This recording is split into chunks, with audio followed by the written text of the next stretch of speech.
서울 외곽의 오래된 아파트 단지에서는 아침마다 비슷한 풍경이 반복됩니다.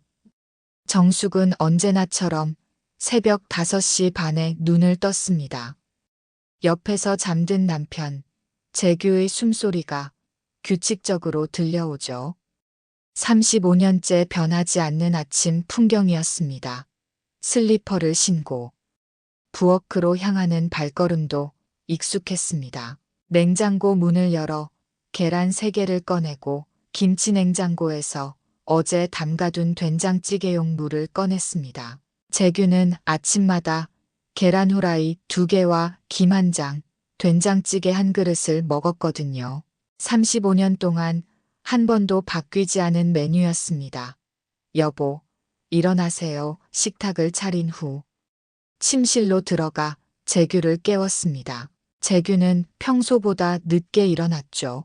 머리가 부스스한 채로 세수를 하러 가면서 중얼거렸습니다. 오늘 저녁엔 약속이 있어서 늦을 거야. 또 동창회세요? 응, 고등학교 친구들이랑. 정숙은 더 이상 묻지 않았습니다. 요즘 재규의 약속이 부쩍 많아졌지만 은퇴 후 할 일 없는 남편이 친구들과 어울리는 게 나쁠 건 없다고 생각했거든요. 오히려 집에만 있으면서 TV만 보는 것보다는 나았습니다. 아침을 먹는 동안 재규는 평소보다 말이 없었습니다. 뭔가 생각에 잠긴 듯한 표정이었죠. 정숙은 그런 남편을 물끄러미 바라보며 궁금했지만 물어보지 않았습니다. 35년 부부 생활 동안 배운 지혜였거든요. 남자는 하고 싶은 말이 있으면 스스로 할 테니까요. 다녀오겠습니다. 재규가 현관문을 나서는 소리가 들렸습니다. 정숙은 설거지를 하면서 문득 이상한 기분이 들었습니다. 뭔가 마지막인 것 같은 느낌이었죠. 하지만 그런 생각을 금세 떨쳐버렸습니다. 괜한 걱정이라고 생각했거든요. 그날 저녁 정숙은 재규를 기다리며 뜨개질을 했습니다. 딸 미진이 결혼하면 입힐 조끼를 만들고 있었거든요. 밤 11시가 넘어도 재규는 돌아오지 않았습니다. 핸드폰도 받지 않았죠.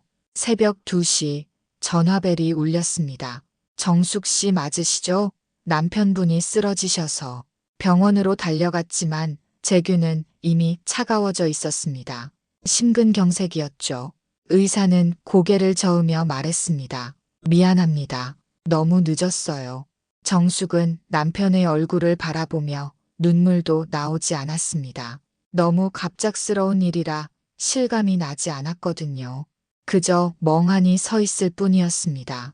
장례식장은 북적였습니다. 재규의 직장 동료들과 동창생들이 줄을 이어 조문을 왔거든요. 정숙은 상주로서 예의를 지키며 인사를 받았지만 마음 한구석이 이상했습니다. 시댁 식구들의 시선이 차갑게 느껴졌거든요. 형수님, 저희가 재규를 모실 수는 없습니다. 재규의 동생이 조심스럽게 말을 꺼냈습니다. 정숙은 무슨 말인지 이해하지 못했죠.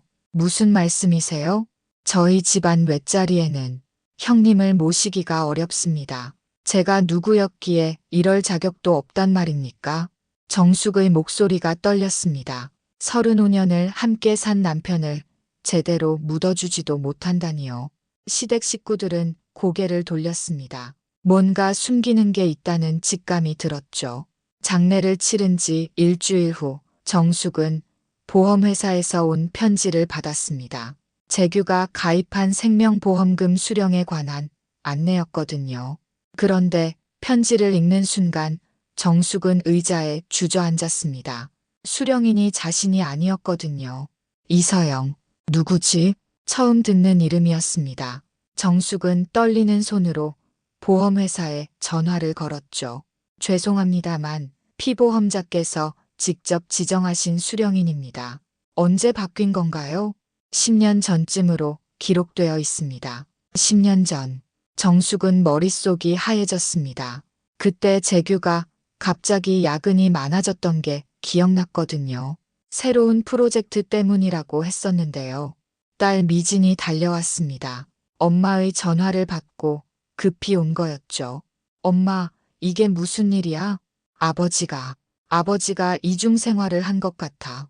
미진의 얼굴이 일그러졌습니다.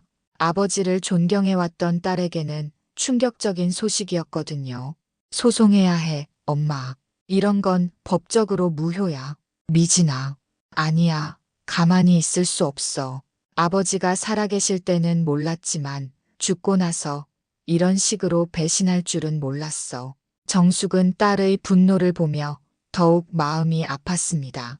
자신보다 미진이 더 상처받는 것 같았거든요. 하지만 뭔가 석연치 않은 부분들이 있었습니다. 재규가 왜 그런 선택을 했을까요? 그날 밤 정숙은 재규의 물건들을 정리하기 시작했습니다. 서랍 깊숙한 곳에서 낡은 수첩을 발견했죠. 펼쳐보니 모르는 여자의 전화번호와 주소가 적혀 있었습니다. 바로 이서영이라는 이름이었거든요. 이 사람이 누구길래? 정숙은 그 주소를 물끄러미 바라봤습니다. 재규가 10년 동안 감춰온 또 다른 삶이 있었다는 사실이 서서히 현실로 다가왔거든요. 분노보다는 허탈함이 먼저 밀려왔습니다. 새벽까지 잠들지 못한 정숙은 결심했습니다. 직접 만나보기로 했거든요. 진실이 무엇인지 알고 싶었습니다. 정숙은 택시를 타고 서영의 주소지로 향했습니다. 강남구 압구정동의 오래된 빌라였거든요. 재규가 어떻게 이런 곳까지 다녔을까 싶었습니다. 회사에서 집까지는 지하철로 40분인데 여기까지는 1시간도 넘게 걸렸거든요. 빌라 2층 문 앞에서 정숙은 한참을 망설였습니다. 배를 누르기까지 10분도 넘게 서 있었죠. 어떤 얼굴로 만날지 무슨 말부터 해야 할지 모르겠더군요. 누구세요? 인터폰 너머로 여자 목소리가 들렸습니다. 생각보다 나이가 어려 보이는 목소리였어요. 정숙입니다. 재규 아내입니다. 잠시 정적이 흘렀습니다. 그리고 문이 열렸죠. 이서영은 41살이라고 하기엔 어려 보였습니다. 하지만 눈가에는 피로가 깊게 배어 있었어요. 정숙을 보는 표정이 어색했지만 그렇다고 적대적이지는 않았습니다. 들어오세요. 집안은 정숙이 예상했던 것과 달랐습니다. 화려하거나 사치스럽지 않았거든요. 오히려 소박했습니다. 거실 한쪽 벽에는 재규와 서영, 그리고 어린 남자아이가 함께 찍은 사진이 걸려 있었어요. 아이가 있으시는군요. 12살 됐어요. 지금은 학교에 갔고요. 정숙은 가슴이 먹먹해졌습니다. 재규에게 손잡벌 되는 아이가 있었다니요. 그것도 12년 동안 모르고 살았던 거죠. 그 사람, 재규 씨와는 어떻게 만나셨어요? 회사 근처 카페에서 일했어요. 그분이 자주 오셨거든요. 서영은 차를 끓이며 조심스럽게 말했습니다. 손이 미세하게 떨리고 있었어요. 처음엔 그냥 단골 손님이었어요. 그런데 어느 날 갑자기 고백을 하시더라고요. 아내와는 사랑 없는 결혼이었다고, 자신은 불행하다고. 정숙의 가슴에 비수가 꽂히는 기분이었습니다. 사랑 없는 결혼이라니요. 35년이 그에게는 그런 의미였던 걸까요? 결혼해준다고 하셨어요. 아이 아버지도 되어주겠다고. 아이 친아버지는 없어요. 미혼모였거든요. 서영의 목소리가 작아졌습니다. 정숙은 그제야 상황을 이해하기 시작했어요. 홀로 아이를 키우는 여자에게 재규가 의지가 되어준 거였겠죠. 10년을 그렇게 살았어요. 그분은 매주 수요일과 토요일에 오셨어요. 아이 학부모 상담도 가주시고 아프면 병원에도 데려가 주시고. 정숙은 말을 잃었습니다. 재규가 수요일마다 야근한다고 했던 게 생각났거든요. 토요일에는 동창회나 골프라고 했었고요. 마지막엔 많이 괴로워하셨어요. 부인분께 미안하다고, 그런데 이제 와서 어떻게 말씀드릴 수 없다고. 서영이 눈물을 흘리기 시작했습니다. 정숙도 울고 싶었지만 눈물이 나오지 않았어요. 너무 많은 감정이 한꺼번에 밀려와서 정리가 되지 않았거든요. 보험금은 아이를 위해서였을 거예요. 그분이 늘 걱정하셨거든요. 자신이 죽으면 이 아이는 어떻게 하나 하고. 정숙은 고개를 끄덕였습니다. 재규다운 생각이었어요. 책임감이 강한 사람이었거든요. 다만 그 책임감을 아내가 아닌 다른 가족에게 쏟았다는 게 아팠을 뿐이었습니다. 서영의 집을 나온 정숙은 며칠 동안 집에만 틀어박혀 있었습니다. 재규의 또 다른 삶을 목격한 충격이 쉽게 가라앉지 않았거든요. 미지는 매일 전화를 걸어 소송 준비를 재촉했지만 정숙은 마음이 정리되지 않았습니다.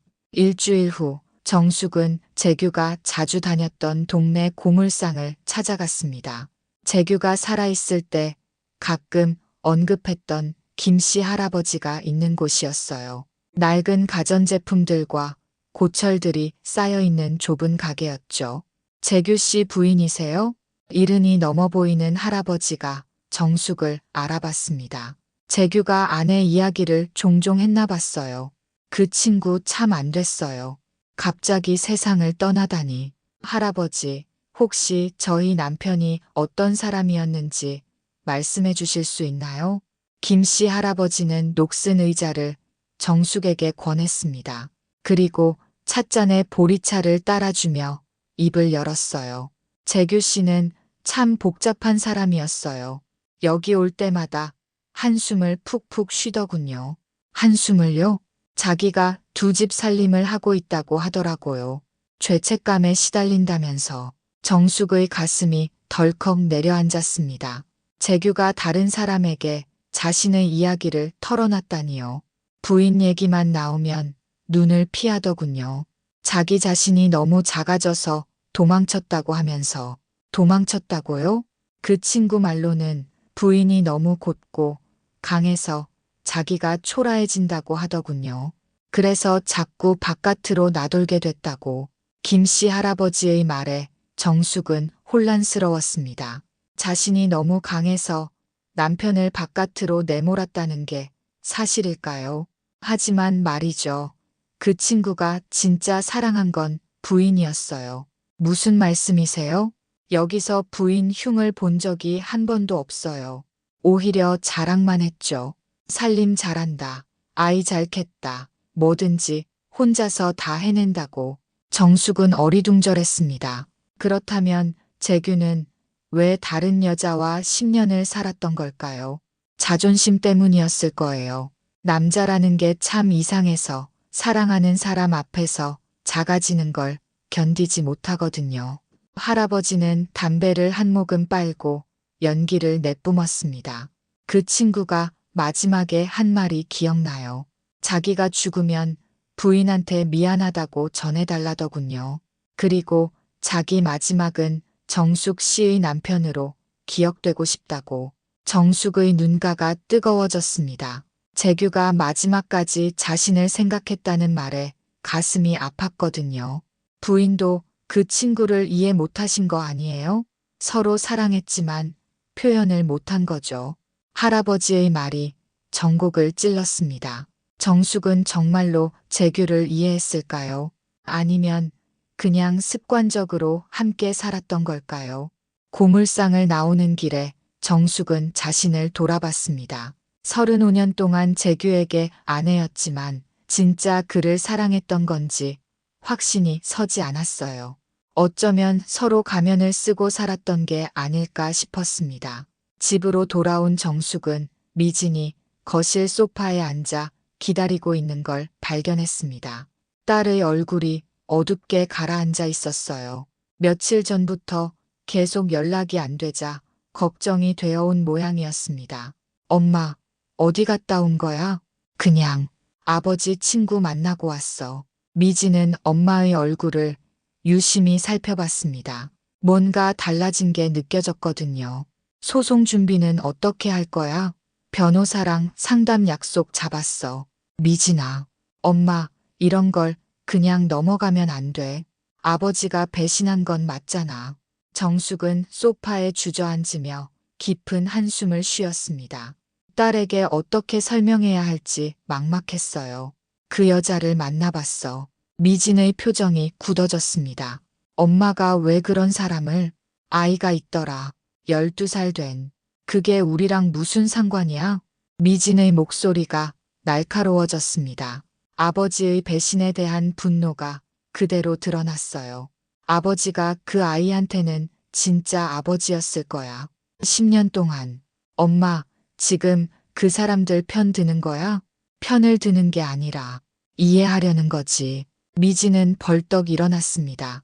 엄마의 반응이 이해되지 않았거든요. 난 이해 못하겠어. 아버지가 한 일을 어떻게 이해해? 그때 미진이 갑자기 무너지듯 주저앉으며 울기 시작했습니다. 엄마, 나 결혼 안 할래. 갑자기 무슨 소리야? 사랑, 믿음, 결혼. 그딴 거 못 믿겠어. 아버지 보니까 남자들은 다 그런 거 같아. 정숙의 가슴이 철렁했습니다. 딸이 아버지 때문에 상처받는 모습을 보니 더욱 마음이 아팠어요. 준호 씨한테도 말했어. 결혼 못하겠다고. 미지는 3년째 사귀고 있는 남자친구와 올해 결혼 예정이었습니다. 벌써 예식장도 예약해둔 상태였어요. 미진아, 그러면 안 돼. 왜 안 돼? 엄마처럼 속아서 살 바에야 혼자 사는 게 나아. 너희 아버지와 준호는 다른 사람이야. 어떻게 알아? 엄마도 아버지를 35년 동안 몰랐잖아. 미진의 말이 정숙의 가슴을 후벼 팠습니다. 맞는 말이었거든요. 엄마 아빠의 그 시간들이 다 가짜였다는 게 더 슬퍼. 우리 가족이 행복했다고 생각했는데 그게 다 거짓말이었잖아. 미진은 눈물을 훔치며 계속 말했습니다. 아빠가 나 키울 때 해준 말들, 사랑한다고 했던 것들, 그게 다 진심이었을까? 아니면 죄책감 때문에 더 잘해준 거였을까? 정숙은 대답할 수 없었습니다. 자신도 같은 생각을 하고 있었거든요. 재규의 모든 행동이 진심이었는지 아니면 속죄의 의미였는지 구분할 수 없었어요. 엄마, 난 엄마처럼 살고 싶지 않아. 남편 뒤치다꺼리만 하다가 배신당하는 삶 말고 내 이름으로 살고 싶어. 미진의 말에 정숙은 가슴이 먹먹해졌습니다. 딸이 자신의 삶을 부정적으로 보고 있다는 게 슬펐거든요. 하지만 반박할 말도 없었습니다. 미진이 떠난 후 정숙은 며칠 동안 집안일도 손에 잡히지 않았습니다. 딸의 말들이 계속 머릿속에 맴돌았거든요. 정말 자신의 삶이 그렇게 보잘것없었을까요? 35년이 모두 헛된 시간이었을까요? 그러던 어느 날 오후 문 밖에서 벨소리가 들렸습니다. 인터폰으로 확인해 보니 이서영이 서 있었어요. 손에는 작은 봉투를 들고 있었습니다. 무슨 일로 오셨어요? 드릴 게 있어서요. 서영은 평소보다 더욱 조심스러운 표정이었습니다. 정숙은 문을 열어주며 거실로 안내했어요. 이걸 드리려고 왔어요. 서영이 건넨 봉투 안에는 작은 USB가 들어 있었습니다. 이게 뭐죠? 재규 씨가 마지막에 남기신 영상이에요. 저한테 맡기시면서 언젠가 부인께 드리라고 하셨거든요. 정숙의 손이 떨렸습니다. 재규가 자신에게 남긴 마지막 말이 있다는 거였어요. 언제 찍으신 건가요? 돌아가시기 일주일 전쯤이요. 많이 힘들어 하시면서 찍으셨어요. 서영은 눈물을 글썽이며 말했습니다. 저도 많이 고민했어요. 드려야 할지 말아야 할지. 하지만 그분의 마지막 부탁이라서. 정숙은 USB를 받아들며 복잡한 심정이었습니다. 재규가 무슨 말을 남겼을까요? 그리고 미안해요. 제가 그분을 만나지 않았으면 이런 일은 없었을 텐데. 아니에요. 그건 서영 씨 잘못이 아니에요. 서영이 돌아간 후 정숙은 한참 동안 USB를 바라만 봤습니다. 재규의 마지막 말을 들을 용기가 쉽게 나지 않았어요. 해가 지고 나서야 정숙은 컴퓨터를 켰습니다. USB를 꽂고 영상 파일을 클릭했죠. 화면에 재규의 얼굴이 나타났습니다. 많이 야윈 모습이었어요. 정숙아, 재규의 목소리가 떨리고 있었습니다. 이 말을 어떻게 시작해야 할지 모르겠다. 미안하다는 말부터 해야겠지. 영상 속 재규는 카메라를 제대로 쳐다보지 못했습니다. 내가 너무 비겁했어. 10년 동안 거짓말하고 살았으니까. 정숙의 눈에서 눈물이 흘러내렸습니다. 하지만 한 가지만은 알아줬으면 해. 내가 서영이를 만난 건 너를 사랑하지 않아서가 아니야. 재규가 얼굴을 들어 카메라를 바라봤습니다. 너는 너무 곧고 강해. 그런 내 옆에 서 있는 내가 자꾸 초라해졌어. 남편으로서 부족한 내 모습이 견딜 수 없었거든. 정숙은 화면을 바라보며 흐느꼈습니다. 그래서 도망쳤지. 내가 필요한 사람을 찾아서. 서영이와 그 아이한테는 내가 의지가 될 수 있었거든. 재규의 목소리가 더욱 떨렸습니다. 하지만 내 마지막은 정숙의 남편이고 싶어. 그것만은 변하지 않았으니까. 영상이 끝나자 정숙은 한동안 움직일 수 없었습니다. 재규의 진심을 알게 되니 오히려 더 복잡해졌거든요. 분노해야 할지 이해해야 할지 모르겠었어요. 그런데 이상하게도 마음 한구석이 가벼워지는 느낌이었습니다. 적어도 자신이 사랑받지 못했던 건 아니라는 걸 알았거든요. 재규의 영상을 본 후 정숙은 사흘 동안 집을 나서지 못했습니다. 마음이 너무 복잡해서 정리가 되지 않았거든요. 분노와 슬픔, 그리고 이해할 수 없는 안도감이 뒤섞여 있었어요. 미진이 다시 찾아왔을 때 정숙은 결심을 굳혔습니다. 엄마, 변호사 선임했어. 내일 사무실에서 만나자고 했어. 미진아, 소송 안 할 거야. 미진은 엄마의 말을 제대로 듣지 못한 것 같았습니다. 뭐라고 했어? 소송 안 한다고 했어. 엄마, 정신 차려. 억 단위 돈이야. 그냥 포기할 수 없어. 정숙은 딸을 바라보며 조용히 말했습니다. 돈보다 중요한 게 내 감정이야. 감정이 뭐가 중요해? 아버지가 배신했는데. 그래, 아버지는 배신했어. 하지만 그 사람도 나름대로 괴로웠을 거야. 미진의 얼굴이 일그러졌습니다. 엄마가 이상해. 왜 그 사람을 감싸는 거야? 감싸는 게 아니라 이해하는 거지. 그 사람의 그림자는 서영 씨가 가져가는 게 맞아. 정숙은 창밖을 바라보며 계속 말했습니다. 10년 동안 아이 아버지 역할을 해준 거잖아. 그 책임감만큼은 인정해줘야지. 엄마 미친 거야? 법적으로는 엄마가 정당한 배우자라고. 법과 마음은 다른 거야, 미진아. 미진은 더 이상 엄마를 이해할 수 없다는 표정으로 집을 나갔습니다. 정숙은 혼자 남겨진 거실에서 깊은 한숨을 쉬었어요.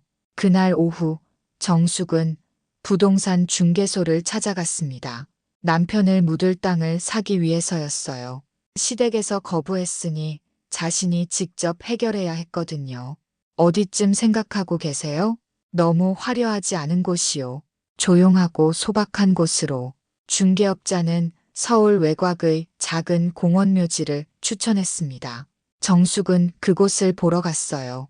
산 중턱에 자리한 조용한 곳이었습니다. 여기가 좋겠어요. 계약을 마치고 돌아오는 길에 정숙은 이서영에게 전화를 걸었습니다.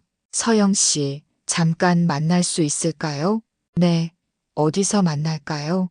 두 사람은 동네 카페에서 만났습니다.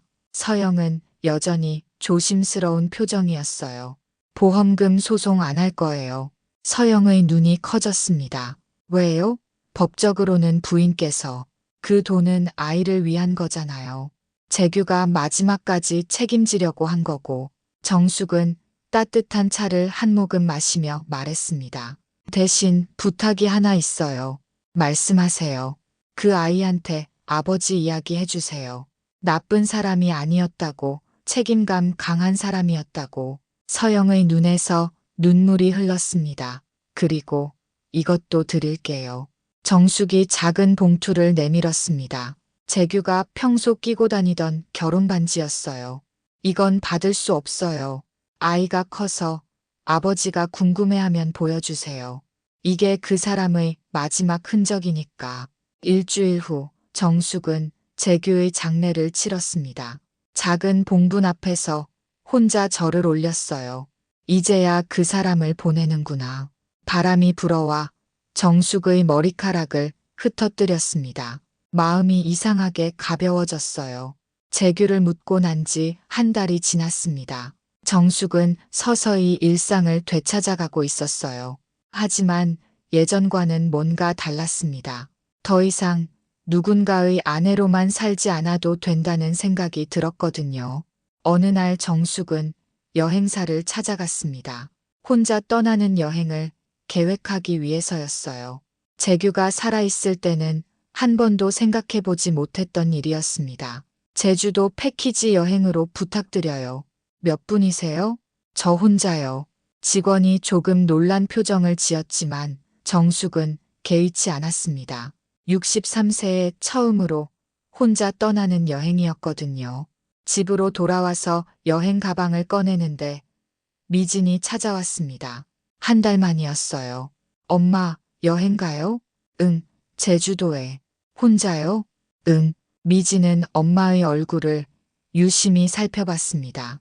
예전보다 표정이 밝아진 것 같았어요. 엄마, 미안해요. 그동안 너무 화만 냈네요. 미진아, 준호랑 다시 만나기로 했어요. 결혼도 하고. 정숙의 얼굴에 미소가 번졌습니다. 잘했어. 너희 아버지와 준호는 다른 사람이야. 엄마 말이 맞았어요. 사람을 일반화하면 안 되죠. 미진은 엄마 옆에 앉으며 말했습니다. 그런데 엄마, 진짜 혼자 괜찮아요? 응, 이제야 내 이름으로 살 수 있을 것 같아. 내 이름으로요? 35년 동안 재규 씨 아내로만 살았잖아. 이제는 정숙으로 살고 싶어. 미진은 고개를 끄덕였습니다. 엄마의 마음을 이해할 것 같았거든요. 엄마 존경해요. 갑자기 무슨 소리야? 아버지 일을 그렇게 정리하는 거 보니까 엄마가 정말 강한 사람이구나 싶어서. 정숙은 딸의 손을 잡았습니다. 강한 게 아니라 이해한 거야. 그 사람도 나름대로 최선을 다해 산 거였으니까. 저도 엄마처럼 살고 싶어요. 남편한테 의존하지 말고 내 일도 하면서. 좋은 생각이야. 결혼해도 내 꿈은 포기하지 마. 미진은 엄마를 꼭 안았습니다. 오랜만에 모녀가 마음을 나누는 시간이었어요. 다음 날 아침 정숙은 여행 가방을 들고 집을 나섰습니다. 미진이 공항까지 배웅하러 나왔어요. 엄마, 몸 조심하시고 재밌게 놀다 와요. 응, 그럴게. 그리고 엄마, 새로운 사람 만나도 돼요. 정숙이 깜짝 놀라 딸을 바라봤습니다. 무슨 소리야? 엄마도 이제 새로운 삶 시작하는 거잖아요. 좋은 사람 있으면 만나봐요. 아직 그런 생각은. 나중에라도요. 엄마가 행복했으면 좋겠어요. 정숙은 미소 지으며 딸을 다시 안았습니다. 비행기에 오르면서 정숙은 창밖을 바라봤습니다. 구름 위로 올라가니 세상이 달라 보였어요. 새로운 시작이라는 게 이런 기분인가 싶었습니다. 63세, 늦은 나이였지만 이제야 진짜 자신의 인생이 시작되는 것 같았어요. 재규의 아내가 아닌 정숙이라는 이름으로 살아갈 시간들이 기다리고 있었습니다. 제주도의 푸른 바다가 내려다 보이자 정숙은 작게 중얼거렸습니다. 이제 시작이구나.